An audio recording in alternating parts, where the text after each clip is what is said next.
Congratulations, Big Red Nation.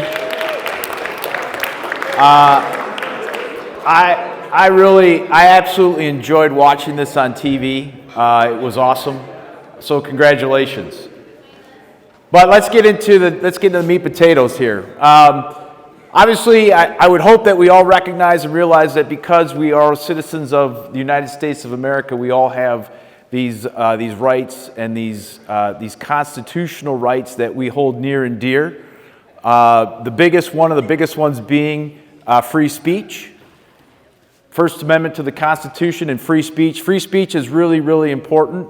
It's really what separates us from a lot of other countries, in that we get the opportunity to express ourselves, whether it be in words, whether it be writings, whether it be art, whatever the case is. We have this awesome right of First Amendment free speech, and we are able to levy our opinions and everything else without really the ideas, without the punishment of big government coming down and censoring or silencing you. But I want you all to recognize that free speech does have its limitations, that it's not I guess, you don't get to say whatever you want. And one of the biggest examples of that happened a long time ago. If I can get my slides to move. Come on, baby. There we go. Case happened a long time ago in a crowded theater. This was well before moving pictures. This was, back when live theater was a thing. And somebody in a very crowded theater decided to stand up and yell fire, even though it was false. Falsely yelled fire in a crowded theater. And you can imagine that if somebody yelled fire right now in this theater, everybody would start moving very quickly and panic a little bit. And that's exactly what happened. And as a result, several people got hurt. Where'd it go? Several people got hurt. And because they got hurt, they sued. And this individual said, hey, look, that's great. And I feel bad that you all got hurt and you're suing me for a lot of money. But we have this great thing called the First Amendment, free speech. I can say whatever I want and I win. And it made it all the way up to the United States Supreme Court. And our U.S. Supreme Court justices back then recognized how important First Amendment free speech is and recognized it as a very valuable and an important constitutional right, but did at that point say there is a limit to when free speech is no longer free. And sir, you have reached that limit, that tipping point, by yelling fire, falsely yelling fire in a crowded theater. And so as a result, that was sort of the starting point of this idea that not everything we say is protected. Not everything we do is protected, and that there are limitations. All right, I don't know if I've lost my... All right, I'll just keep moving, and if the slides come back up, that would be greatly appreciated. Ultimately, things are a lot different for you guys. Even a lot different for you guys than it was for me when I was in your shoes in high school. I mean, we all have these crazy things called cell phones now. The internet is prevalent everywhere. You can have access to whatever you want, whatever information you want at your fingertips instantaneously. We have seen across the nation this idea of when free speech gets abused. And in particular, one of the biggest things are school threats. And that seems to be a popular thing for students to try to accomplish. And that today's presentation is not that. We'll talk about that maybe some other day. But the other thing, too, that we're seeing a lot of, and we're seeing a resurgence of, is this idea of sexting here in Muskegon County. And for those of you who may not know what that term is, and I bet you can probably define it better than I can, essentially sexting is sending nude pictures of yourself or someone else, either taking them or sending them along to somebody else or receiving them. And really what, unfortunately for you all, is that in the state of Michigan, our legislators have taken that crime very, very seriously. And they didn't do it in a way where it was coming against high school students. Basically, they created a law, and it's called Child Sexually Abusive Material. And that was in response to, that law was in response to a lot of things that were happening on the internet. We had a lot of really bad people trolling the internet looking for nude images of young people. And so the legislature crafted this bill, this law, that essentially went after these pedophiles. But what they didn't realize that within the sort of the wake of that law, what happened is that it provided an opportunity for students to fall into the same category. Because ultimately what we have right now, we don't have a law that's specifically related to this sexting activity. All we have right now is this child sexually abusive material. And so one of the things that I want you all to recognize today, if you walk away with one thing from my presentation this morning, it's this: that ultimately, if in fact you create, you send, or you receive an image, we'll just say a nude image of someone, yourself or someone else, you are essentially committing a felony here in the state of Michigan. And ultimately, what that means for you is that essentially becomes what I would consider to be a pretty life-altering decision. You're making decisions that are basically changing the trajectory of your life. You guys are in a position right now here at Muskegon High School where you're on the cusp of ending one chapter and starting another chapter of your lives, really important lives. And one of the things that I always like to tell students about is that this idea of digital footprints, that every time that you're on your phone, you're on the internet, you're texting, you're on social media, you're creating what I call a digital footprint. And these digital footprints stay with you your entire life. It's not something that you can go back and erase. So you have to be mindful of the things that you are creating, the images that you are taking, and the things that you're leaving on social media sites, because I am a firm believer in this idea that you have three things that you control and you control yourselves, no one else controls for you, and that's your integrity, that's your character, and that's your reputation. And ultimately, as I have discovered in my career dealing with these investigations, when students start making poor choices as it relates to what they're putting on the internet, look at that. We're back in action. What we're putting on the internet and what we're portraying as ourselves essentially is looking at those areas, what your integrity, your character, and your reputation. Because ultimately, you're not going to be in high school forever. You're ultimately going to be ending up out doing something as it relates as a career choice. And employers and schools, for that matter, higher education schools, trades, all those places, they're looking to see what your digital footprint is. And you have to start making the decision now as to what you want your digital footprint to be. And as I indicated, when you guys are creating these digital footprints, you have to be asking yourselves these questions. If what I'm doing, is it going to ruin my reputation? Is it going to portray me as something that I'm really not? And what is a future school, what is a future employer going to think if they see it? Because I'm going to tell you right now, because of today's day and age, because of the internet and all this social digital stuff that is going on, employers now are absolutely going and looking at your digital footprint. And I know that because when folks interview or they apply to be either lawyers in my office or support staff, we are absolutely looking at their digital footprint.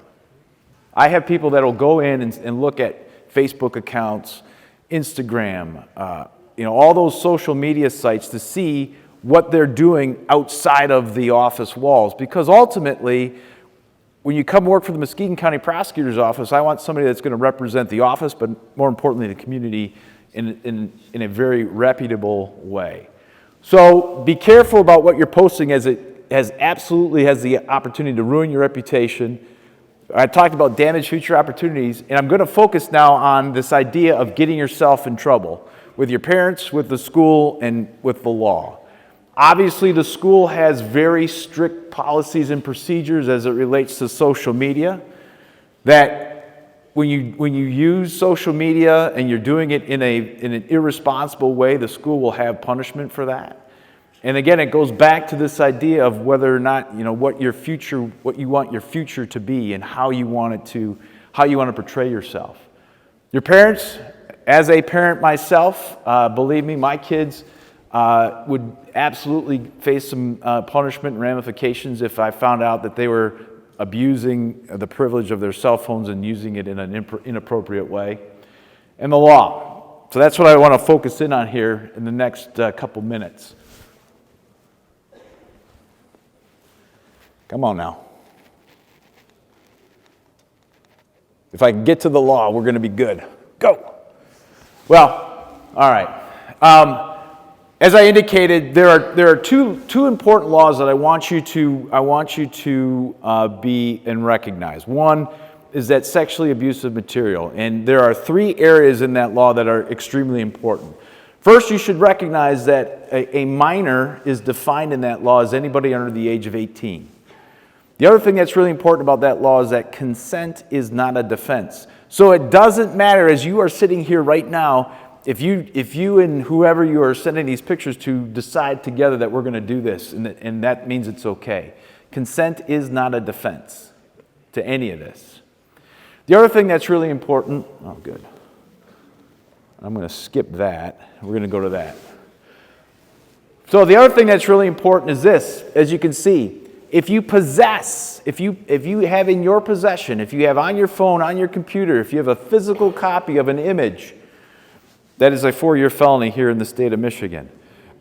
If you receive an image and then you decide to send it to somebody else or you send it to multiple people, every time you send it to someone else, you're committing what we call distribution.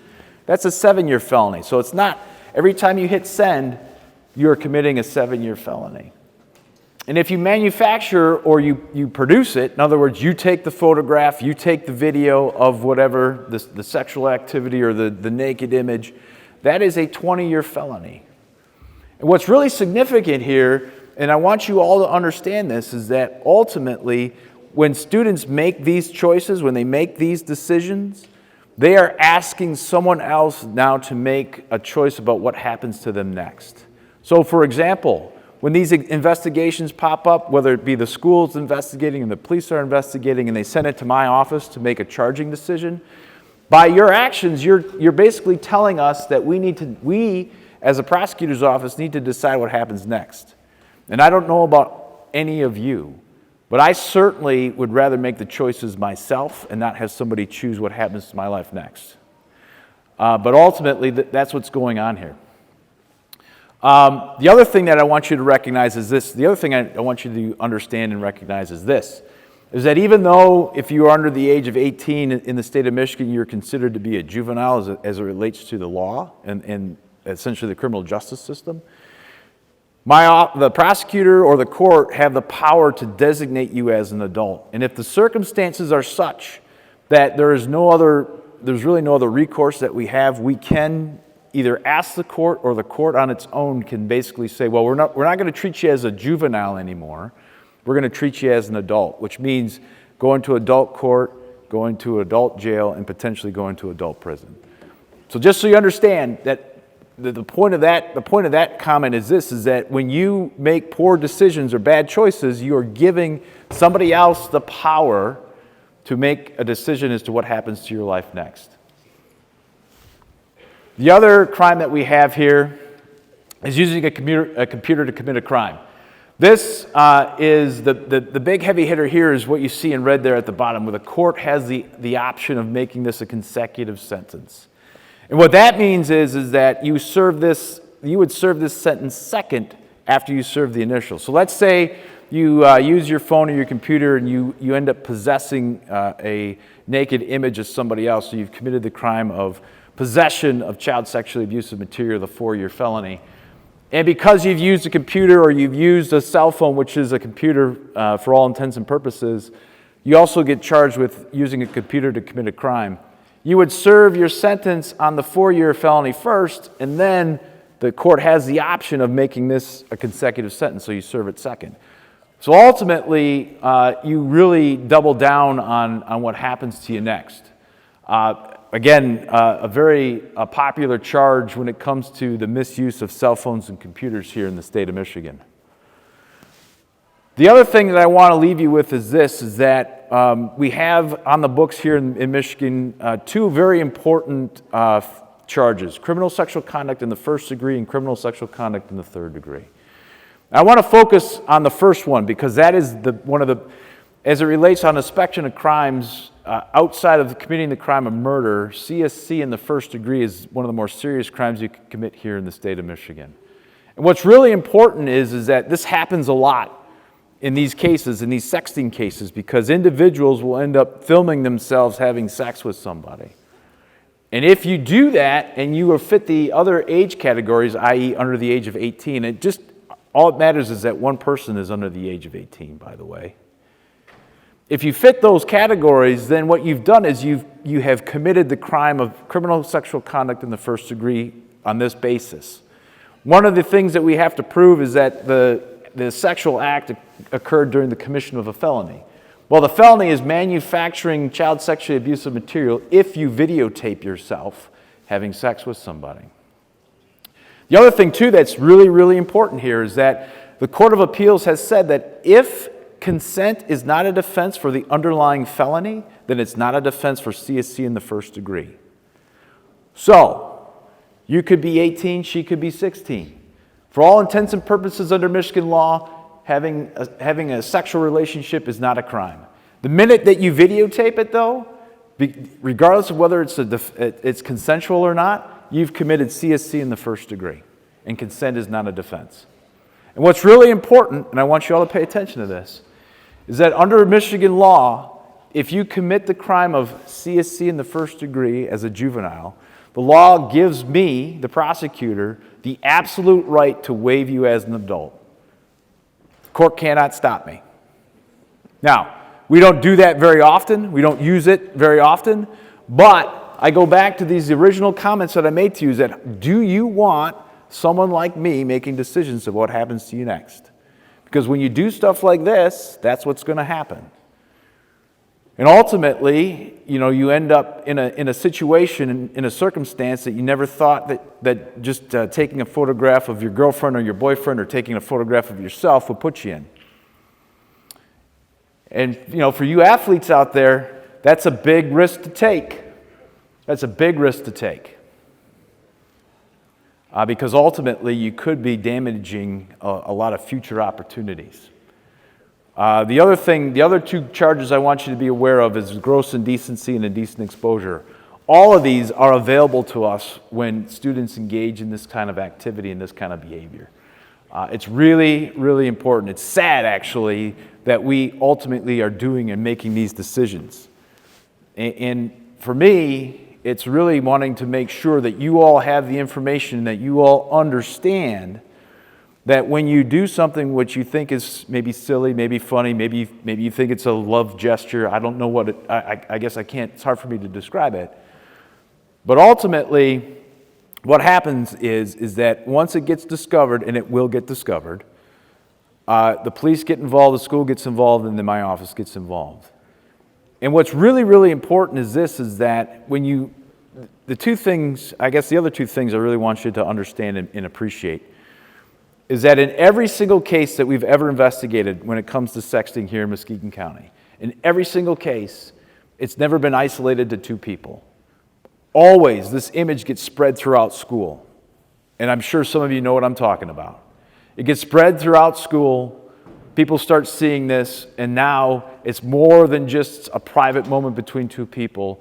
The entire school now has a naked image of you on their phones or their computers. Happens every single time. Every single time. So I want you to be aware of that. I want you to be aware of that. So ultimately, all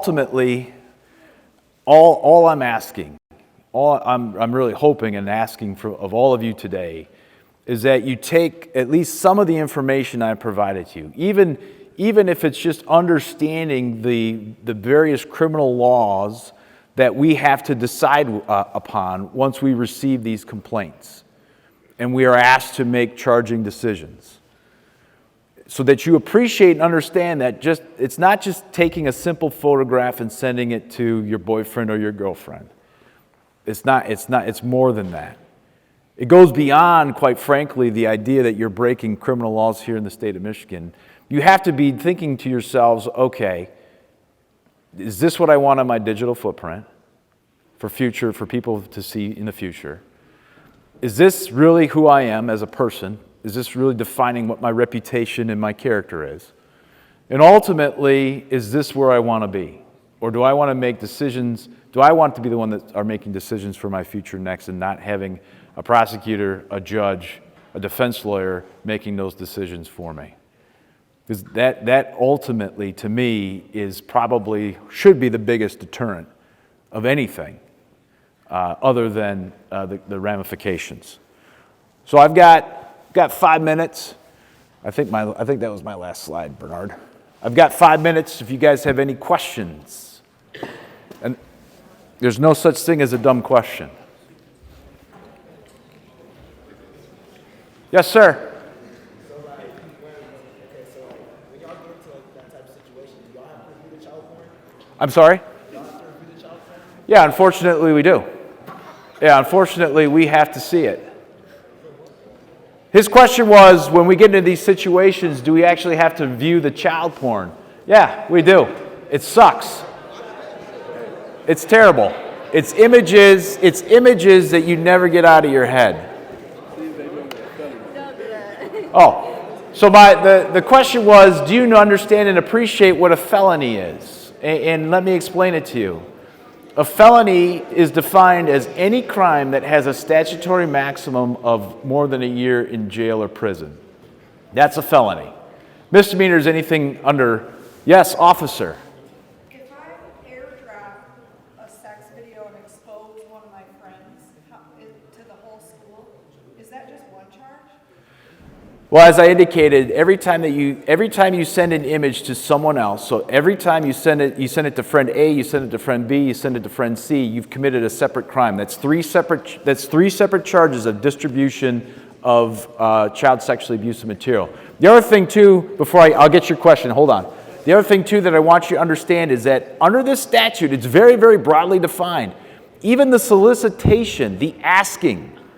So it doesn't matter if you've sent an image or not. If you ask somebody for an image, just the asking falls under the manufacturing, the 20-year felony.